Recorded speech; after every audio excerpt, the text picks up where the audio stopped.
So ayun, okay, KJX, kumusta kayong lahat? At tuturuan ko kayo ngayon kung paano, yung ginagawa ko lang paano tumataas yung profit natin mga kapatid.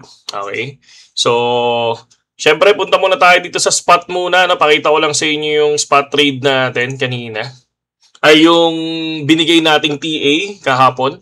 So sabi natin, kapag bumalik ng 115,500, mag-entry tayo. So ito yun, di ba? Bumalik siya ng 115 kagabi. And then nag-entry tayo.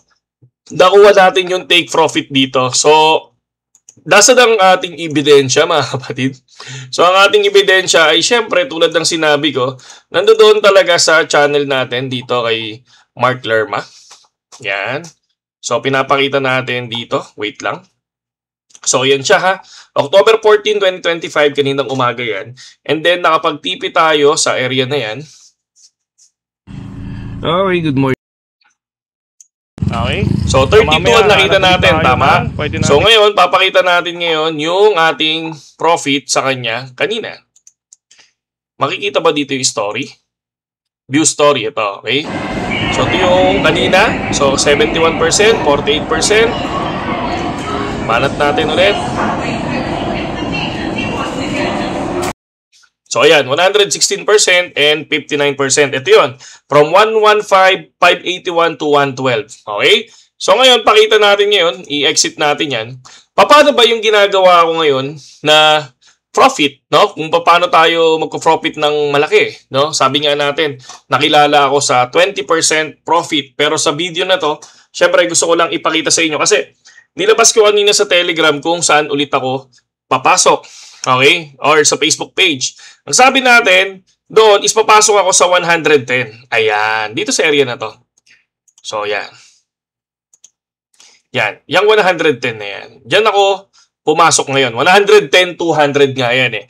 And then, nag-long position ako dito. Okay? So, pakita ko lang sa inyo kung paano ako nagtitrade. Kung paano, kapag gusto ko mataas yung profit, ipapakita ko sa inyo. Okay? So, syempre, ang cut loss natin is, wait lang, 109,600. Ayan, 109,600. Okay. So, ngayon, ito yung ating hinihit na target. No? Sana, from down, umangat siya kahit papano. Hanggang dito sa area na to, si 115. So, tingnan natin kung paano natin gagawin. Ang una natin ginagawa, once na nag-entry tayo ng position, so, ito, pakita ko sa inyo ha. So, ano ang target natin? 20%. No, syempre, imagine natin na kaka-open ko lang. Okay, 0%. Oh. Okay, imagine natin na 0% to. Ang gagawin ko sa cut loss ko, mga idol, no? Magsiset ako ng cut loss na, break even. Ay, sorry, na 20%. Sorry. No? Na 20% cut loss. No, ito yung kaka-start ko pa lang mag-trade. Ngayon, biglang lumipad ngayon ng 20% ang profit mo. Ito. Imagine na nag-20% to. So, sabi mo, KGX, pag nag-20%, magka-cut ka na ba? Magti-take profit ka na ba? Ang pinag-uusapan natin kung gusto kong umangat yung profit ko ng 100%, 50%, 75%, or ilang percent, no? Ngayon, ang gagawin naman natin, once ito nag-20%, kasi may target ako lagi non-take profit ko 20%, no? So, ang gagawin ko ngayon, paglagay ko dito sa area na to, ilalagay ko is break even. Di ba kanina, nung nagsimula tayo, ang sinabi ko, ang ilalagay ko negative 20%. Yun yung cut loss ko, negative 20% ng margin ko. Okay? Ngayon, dahil nakuha si 20%, ang gagawin ko mga kapatid, i-break even ko siya. So, ibig sabihin, pre-trade na ako dito. No? Ngayon, pag bumagsak siya dun sa 110, 271, wala akong talo. Ang talo ko lang, 0.0246. No? Or, doblehin mo yan kasi nag-open ka pa. Yun lang yung pinaka-talo mo. No? Yun yung risk. No? Wala kang panalo. No? Sayang yung 20%. Diba? Pero kasi, syempre, ang pinag-uusapan natin, kung gusto kong mas mataas yung profit ko.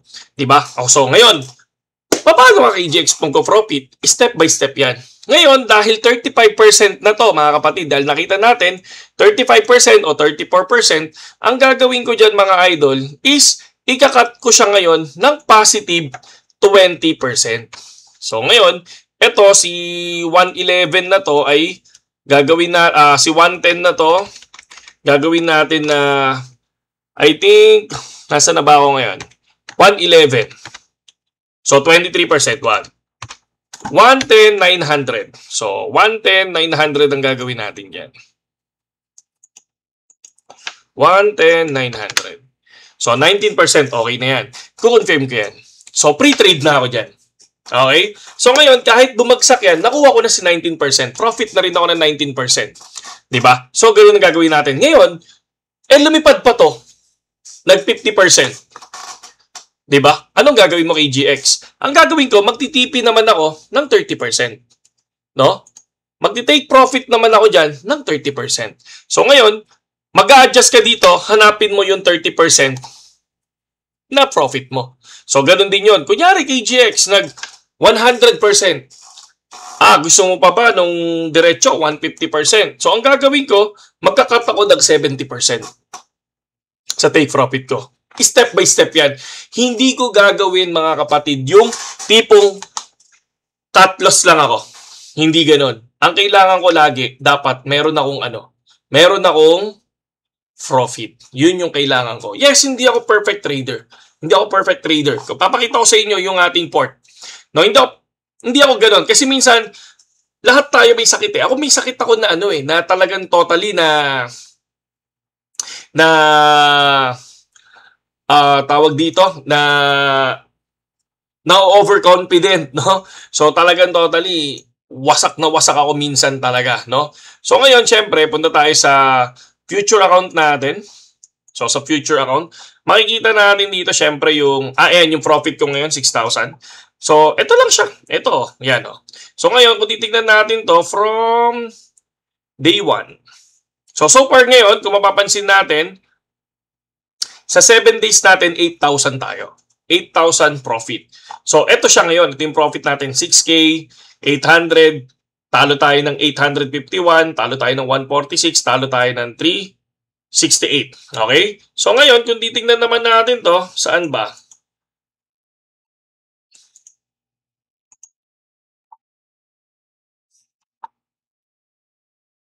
Seven days. Hindi, 7 days na lang muna. So yan. Yan yung pinaka-profit natin, mga idol. Okay? So ganun lang yung ginagawa natin. Ganun din sa iba. Kunyari, kapag ang tinitira ko, ibang coin naman. Ganun din. Kunyari, XRP nung nakaraan. Diba, nakita niyo yung sa XRP nung nag-video tayo. Wala, nasa na yun? Nasa na? Hindi. USDT. Yan. So ngayon, ang inihintay natin dyan, sana umangat. So ngayon, kung titingnan nyo, ang ganda ng natin, no? Ang ganda nung pasok natin dito sa area na to. So, ganun lang yung gagawin ko. So, ayan, 38% na tayo ngayon. So, ngayon, mag-a-adjust ako once na nag 50%. Pag nag 50% na yan, pupunta ako ng 30. Okay? Pag nag 70, pupunta ako ng 40. Kapag nag 100, ayan, inaangat ko na yan 70%. Kasi sayang na yung 70% eh. Ando doon na ako eh. Kasi above na yan ang 20% ko. So ngayon, kung titingnan nyo, 20% na rin ako dyan. No, automatic, meron na akong profit dyan. So ganoon lang ginagawa natin, mga idol. No? Step 1, entry. Magka-cut loss ka ng 20% or 30%. Depende sa appetite mo. Okay? Step 2, pag nakuha yung 20% profit mo, ang ilalagay ko sa cut loss, break even. Para free trade na ako doon. Okay?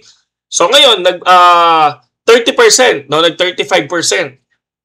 Ilagay mo sa cut loss mo, positive 20%. At least kapag nakuha yung 20%, bumagsak, profit ka pa din. Automatic na yung 20% sa'yo. Okay? Then, pag nag 50%, yun, mag-cut ka ng 30%. Automatic na yung 30. Pagdating ng 70, di ba? Pagdating ng 100, ayun, mag-adjust ka na lang. Kung saan ka masaya. Okay? So, yun na lang yun, kung saan ka masaya. Kasi profit is profit, mga idol, no? So, yun lang. Ganun lang kasimple, no? Very basic lang ako. Naghahanap lang ako ng support and resistance, no? Nakita niyo naman kung paano tayo nag-trade. Ito yung sinasabi ko kahapon, di ba? Ayun yung sinasabi ko kahapon na pakita ko lang. Napapasukan natin, di ba? Wala naman ako sinabi kahapon na hindi ako magpapasok. Di ba? Sinabi ko sa video natin na papasok ako. Di ba? So, BTC. Kasi gusto ko makita kung Kasi ngayon lang ulit ako nag-future, ngayon lang, pero nagpa-practice din tayo, di ba? So nakikita nyo naman yon. So ayan, yan yung atin yung kahapon, di ba? So nakuha siya, so hanggang TP natin, bumagsak pa nga to ng 110 lang, di ba? So bumagsak pa yan dyan. Ngayon, para sa akin, ngayon dahil rejected siya, 1, 2, 3, rejected, possible baka lumipad ulit yan. Ngayon, pag lumipad dito yan sa area na to, take profit ulit ako. Kapag nabasag to, ayun na, baka bigla tayong lumipad ulit, no? Pero kapag hindi nabasag to at na-reject na naman dito, possible baka bumaba ulit yan dito, biglang bumagsak din. Kasi ang inaabangan natin ngayon, mga idol, is yung CPI, no? CPI, kailan ng CPI? October 24 ang CPI, mga idol. No, sinabi ko nga sa inyo, bloody October to. 'Di ba? Yun yung sinabi natin noong nakaraan. Ayan nyo. CPI report. Ayan o. Oh, CPI report, ang kinukuha natin dito ay 0.4 sa month on month. Ayan. And then dito, sa year on year, ang kinukuha natin ay wala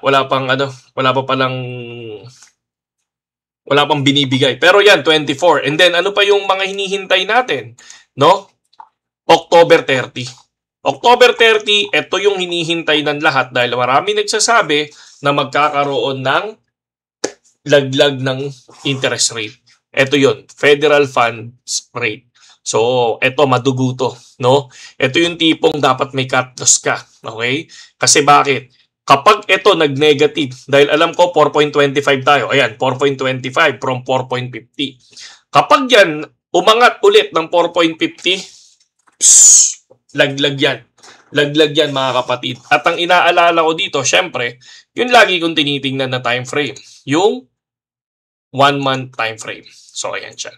So, ito yung ginuhitan ko na once na umabot dito yan, 98 and 96 yan, at bumagsak yan, para sa akin, that's the time. Yun na yung bear market natin. Okay? Yun lang, KJX. Saludo sa inyong lahat. Sa mga wala pang BitGet, mga idol, gamitin nyo lang yung link natin sa description. And then, ayun, pasok lang tayo. No? Sama-sama tayo dun sa Telegram soon. So, happy profit tayo ngayon. Tsaka kaninang umaga. Saludo.